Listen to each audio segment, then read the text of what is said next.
जय भीम साथियों, जय भीम। और साथियों, हमने तो सुना था कि यानी बहुत दिनों से सुनते आ रहे हैं कि इंसान खाली हाथ आता है, हाँ मुट्ठी बांध के आता है और खाली हाथ जाता है।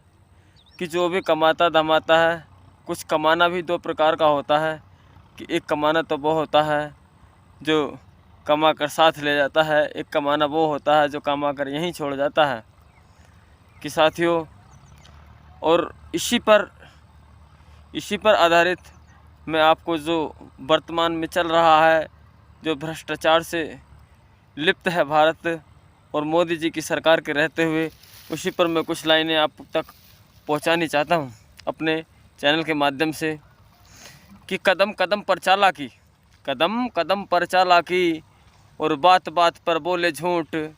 खुद को देखो ज्ञानी समझे, तुझे को समझे है ऊँट, और स्वयं ऊँट है नहीं समझता, मन की सोच है लूट ही लूट, लूट ही लूट।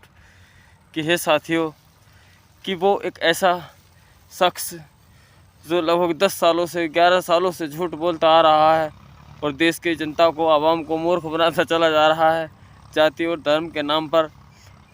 मगर उसको ये नहीं पता कि आखिर तू जनता से झूठ बोलकर जो ठगी कर रहा है जनता के साथ, जो जनता को मूर्ख बना रहा है, उल्लू बना रहा है जाति और धर्म के नाम पर, आखिर इस दौलत को कहाँ लेकर जाएगा, आखिर इस कर्म को कहाँ छिपाएगा जो तू कर रहा है। यानी तेरे शासनकाल में कितनी सारी हत्याएं, कितने सारे कांड हो चुके हैं।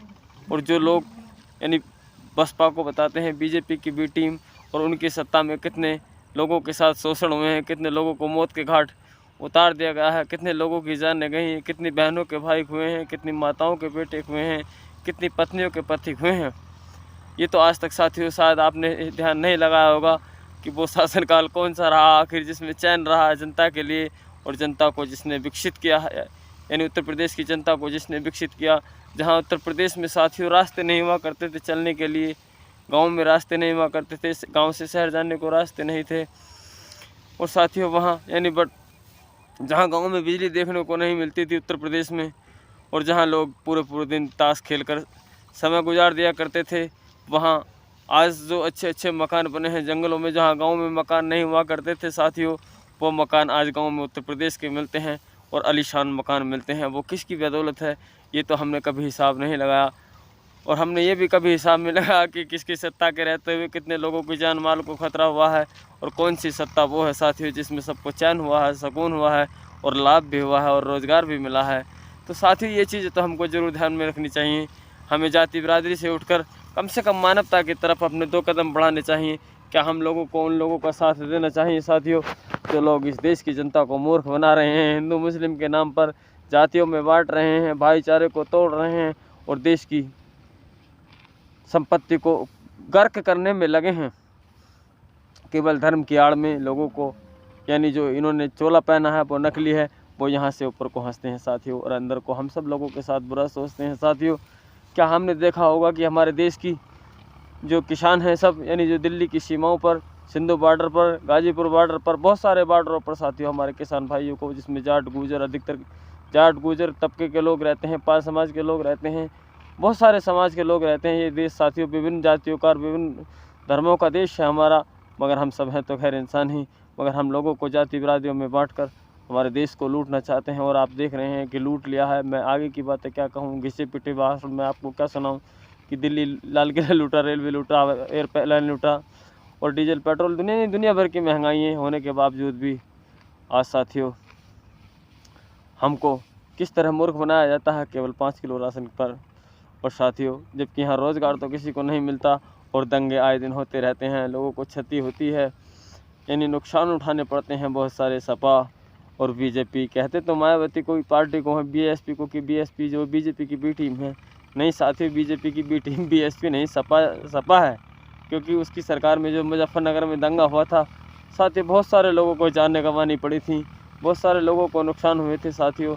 हिंदुओं में जो जाटों का और मुस्लिमों के बीच में दंगा हुआ था साथियों, उसमें दोनों ही समाज के लोगों को भारी नुकसान हुआ था, उनकी संपत्ति को नुकसान हुआ था, देश के कारोबार को नुकसान हुआ था साथियों, और समाज में यानी नफरत भी पैदा हुई थी। और जिसकी वजह से बीजेपी सत्ता में आ गई। और सत्ता में आने के बाद साथियों हम सब लोगों के साथ कैसी लूट मची है। हमारे किसान भाइयों को चैन सुकून नहीं मिलता, हमारे ट्रक ड्राइवरों को चैन सुकून नहीं मिलता, हमारे पढ़े लिखे युवा आज किस तरह बेरोज़गार फिर रहे हैं। और साथियों और हमारे यानी सर्व समाजों में से सब समाजों को नुकसान उठाना पड़ रहा है साथियों। कभी बसपा का शासन काल हुआ करता था, मुफ्त में लोग बिजली जलाया करते थे, मुफ्त में लोग सरकारी नौकरी पाया करते थे, कम पढ़े लिखे भी साथियों। यानी सड़कों का जो निर्माण हुआ सबसे ज़्यादा उत्तर प्रदेश में वो बहन जी की सरकार में हुआ। और अपराध जो रुके साथियों सबसे ज़्यादा वो भी बसपा शासनकाल में रुके साथियों।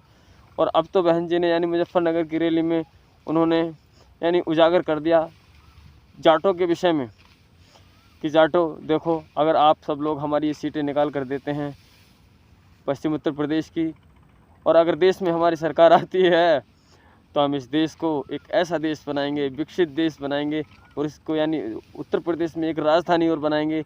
और जब राजधानी बनाएंगे तो उसमें कितने लोगों को रोज़गार मिलेगा, कितने पढ़े लिखे शिक्षित युवाओं को सरकारी नौकरियां मिलेंगी, और कितनी हमारी ज़मीनें महंगी होंगी जब रोड निकलेंगे बढ़िया बढ़िया।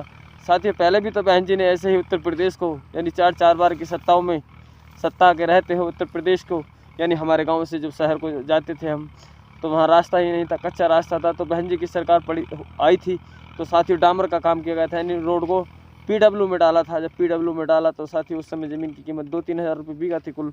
और जब बहन जी की सरकार आई और जब रोड पड़ा तो साथियों उसकी कीमत 10 लाख में पहुँच गई। और आज उसी ज़मीन की कीमत साथियों 50 लाख यानी 20-30 लाख रुपये तक बीघे है। और साथियों बहन जी ने तो बहुत अच्छे काम किए हैं साथियों। और बहन जी तो इस देश को एक विकसित देश बनाना चाहती हैं, बहुत अच्छा देश बनाना चाहती हैं। तो साथियों क्यों ना हम सब लोग जाति बिरादरी से निकलकर और अपने कदम BSP की तरफ बढ़ाएं, अपनी सरकार खुद बनाएं। और साथियों वही दंगे वाली सरकार नहीं बनाएं, इससे हमारे देश का नुकसान होता है। अगर साथियों बात देश की आती है, अगर साथियों बात हिंदू मुसलमान की आती है तो तब भी दोनों धर्मों को नुकसान हो रहा है।